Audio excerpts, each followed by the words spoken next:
for his opening statement. Thank you very much, Mr. Chairman, and thanks to all of our witnesses today. The wrecking ball of right-wing authoritarianism is swinging right through Congress and coming directly at the freedoms of the press and the people right now. The self-appointed CEO of this operation is the unelected bureaucrat and aspiring techno-dictator Elon Musk, who Steve Bannon calls a truly evil individual, trying to create a techno-state in which he's king and most of us are reduced to the status of serfs. Break things and break things fast, Steve Bannon says, is Musk's MO. De facto President Musk and his nocturnal DOGE Muscovite Youth Brigade have now taken control of dozens of federal computer databases in order to dismantle entire federal agencies and programs that we in Congress created and funded with appropriations to keep our people safe and secure and healthy. Just this week, the Consumer Financial Protection Bureau, the agency that lowered overdraft fees from $38 to $5 and cut credit card late fees from an average of $32 to $8 for American consumers, saving us billions of dollars, an agency that has actually stopped corporate ripoff artists from stealing $21 billion from us, got a stop work order from Elon Musk. The billionaire plutocrats want to dismantle the EPA, which protects our air and water, and the NIH, which promotes life-saving scientific and medical research. Yesterday, Donald Trump banned the Associated Press, a 179-year-old newspaper organization, from the White House because it declines to call the Gulf of Mexico the Gulf of America. This is straight-up press censorship based on retaliatory viewpoint discrimination.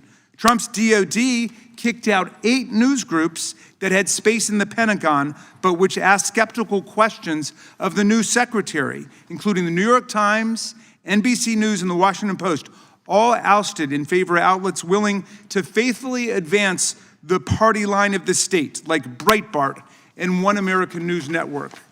Mr. Chairman, I despair sometimes when I reflect how far this war on representative democracy and the rights of the press and the people has already gone and how far it might go. But then, Mr. Chairman, I confess I think about you. I think about you because you and I, a MAGA Republican, a conservative Republican, and a liberal Democrat, have always shared a common commitment to the First Amendment. This gives me hope. As you've put it, quote, the First Amendment is first for a reason. Without it, we cannot enjoy our other liberties. So I tell myself that if things got really bad here, if we began to look more like Orban's illiberal democracy in Hungary, or Putin's Russia, where journalists end up in prison for their writings, and young people are jailed for expressing anti-war sentiments, and opposition leaders like Alexei Navalny are poisoned and die mysteriously in jail, or Kim Jong-un's North Korea, or Xi's China, authoritarian dictatorships where all must worship the orders of the dear deified leader, I will call upon you as a colleague, Chairman Jordan, whom I have known to work seriously across the aisle sometimes, to come defend political freedom in America. These are dark times, but in the past we've agreed strongly on the fundamental importance of free speech, free press, the right to assemble, the right to petition for redress of grievances, free exercise of religion, and no establishment of a state religion. I'm proud that you and I worked together to move the Press Act, which passed this committee unanimously and the House by voice vote last Congress, to protect reporters against compulsory disclosure of their sources and their notes. And you supported my resolution against blasphemy laws around the world used to torment Christians, Hindus, Muslims, and free thinkers everywhere. We have clashed vigorously, and we no doubt will continue to do so through this very difficult period. But forgive me if I quote Abraham Lincoln, the great founder of your party, who said, "We are not enemies, but friends. We must not be enemies.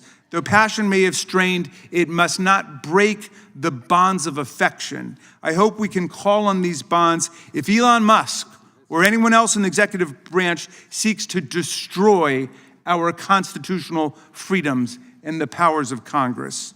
Although this hearing has been arranged to belabor a rather tiresome point that has been made ad nauseum for the last several years, it actually gestures at an important issue, specifically whether social media platforms like Meta and X should be treated as common carriers and pushed to be open to all speakers and all content, regardless of how dangerous or extreme or false it may be, or whether they should be seen as private speakers who have their own freedom to exclude any content that violates their own policies, the way that newspapers and TV stations do. It's a fascinating problem, but it's clear as a matter of law that there are private entities, that these are private entities and speakers who control their own speech, despite the fact that they are protected by Section 230, which immunizes them from liability for other people's defamation and fraud and other criminal and tortious communications posted on their platforms. The status of 230 is something we've discussed that we should seriously examine in a thoughtful way. Since the internet has clearly gotten off the ground and doesn't need this kind of subsidy anymore. But what I insist upon is that we be consistent in our treatment of the tech giants. You pushed them hard, Mr. Chairman, to remove objective fact-checking and to let all of the extreme right-wing forces get back on the internet. You pushed for an absolute and wide-open market in speech. But then you should push them equally hard not to censor dissenting viewpoints, whether they come from the anti-immigration wing of the MAGA movement, like Steve Bannon or Laura Loomer, who says she has been shadow banned on X by Elon Musk, or from the populist left, as when Musk purged his platform of journalists critical of him and other accounts critical of him back in 2022. Even one of your own witnesses today, Mr. Taibbi, was privately censored or de-amplified by Elon Musk, and I assume must walk on eggshells now in order not to get kicked off of that platform. But I'll be interested to hear what he says about it. If you use our congressional bully pulpit to stand up for the rights of extreme right-wing speakers on these private platforms, you should stand up for the rights of anti-Musk speakers to be on that platform too. But right now, the issue is this. We face a profound First Amendment crisis in the actions taken by this administration. One of my constituents who's serving in the armed forces, Mr. Chairman, alerted me this past Friday to book bans by the government at their kids' Department of Defense school, where they're closing the library for a week to complete a purge of books that appear to offend the new government orthodoxy against DEI and gender ideology. That's fine if you hate those ideologies, whatever you think they are, but this is naked content and viewpoint censorship of books. I hope you would join me in denouncing the purge of books, the stripping of books from the Department of Defense libraries or any other public libraries in America or for American citizens. When this father saw a school official removing not just books, but posters of Susan B. Anthony and Dr. King, my constituent asked why they left up the poster of Leonardo da Vinci, and he was told, that's a real historical figure. More sweepingly, Trump and his FCC are using their powers to investigate, sue, and threaten news groups that dare to criticize the administration. Trump is suing CBS for $20 billion in damages because, check this out, he believes an interview with Kamala Harris produced too favorable an impression of her. So that means that I could sue Fox News because I think their interviews with Trump produce too favorable an impression of him. I mean, this is lunacy. And now, exploiting his asserted unitary executive powers, Trump is unleashing his sycophant FCC chairman, Brendan Carr, on every news group whose stories he doesn't approve of, actually threatening to pull the government broadcast licenses for ABC, CBS, NBC, PBS, and NPR.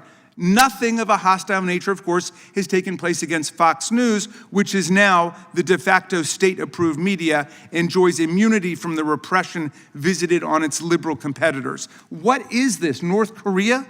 It reminds me of the treatment of Michael Cohen, Donald Trump's former private lawyer, who worked for Trump for more than a decade and became deputy finance chairman of the RNC. He went to jail for Donald Trump for, among other things, lying to Congress and making unlawful corporate contributions in the Stormy Daniels cover-up affair. When Cohen was released from prison during COVID to home arrest and probation, with an ankle bracelet. He was abruptly rearrested and taken back to prison when he refused to sign a statement saying he would not speak to the media or publish a book about Donald Trump. Everybody's got to hear this. He was thrown into solitary confinement where he remained until a United States District Court judge found this to be a clear First Amendment violation and an outrage and freed him immediately. What is this? Castro's Cuba? Putin's Russia?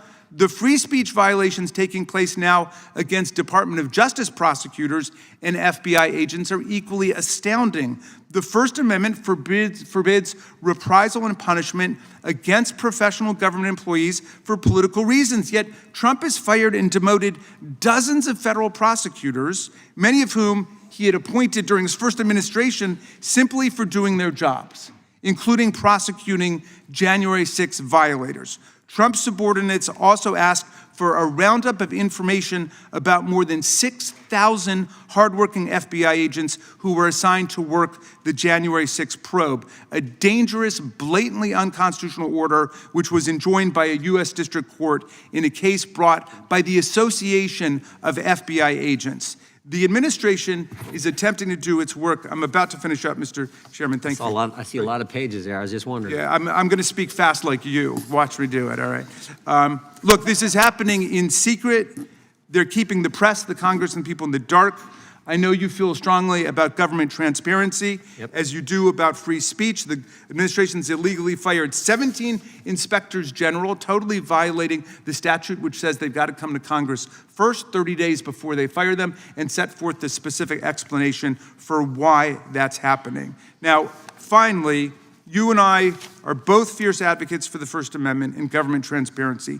Both of us see in the First Amendment a right that protects everybody without regard to viewpoint, substance, or politics of the message. And if we stand up strong for the First Amendment, if we defend not just the speech we agree with, which is easy, but the speech we oppose, which is hard, then we will be constitutional patriots and we will protect a truly free society. When we together introduced our Free Flow of Information Act, you said all rights protected in the First Amendment need to be defended. We had real success. Let's work together again to end the attacks on news organizations, to demand transparency from the administration, and to allow every American to exercise his or her free speech without being intimidated, harassed, or prosecuted. Thank you, and I yield back.